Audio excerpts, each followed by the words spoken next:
We have been working continuously on this financial data.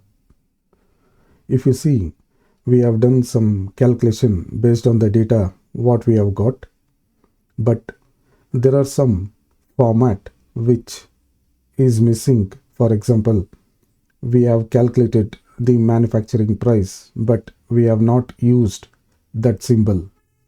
The currency symbol of dollar is not used.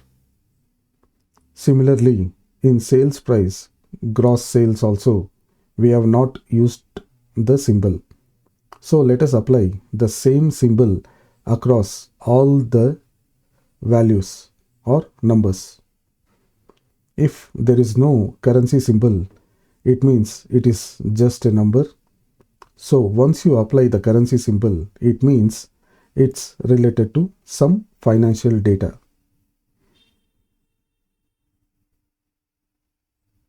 To apply the financial currency symbol,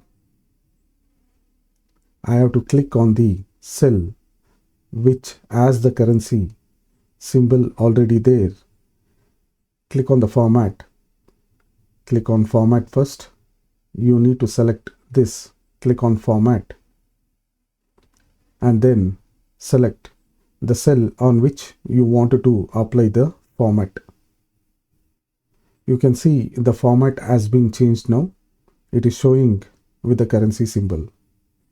If you wanted to apply to the entire range of cells, you can simply select the format and apply to the entire range of cells. Like this. So now the formatting is complete. You have applied the currency symbol. In case if you wanted to manually apply symbol to any of the numbers, 1000, and I wanted to apply the currency symbol for this, you right click and say format and currency, then you select the symbol for the currency which is $, and select the symbol in this format option, dollar symbol. I have selected dollar.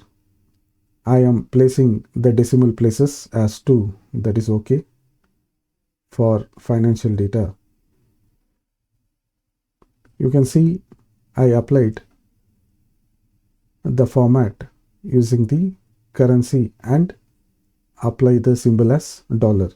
But this format and this format is not correct. If you see, the dollar symbol is somewhere at the left side, but here the dollar symbol is right next to the numbers. So I wanted to make this to look like this. So I'll simply click on this and right click and save format and use accounting. So now you have the dollar in correct place.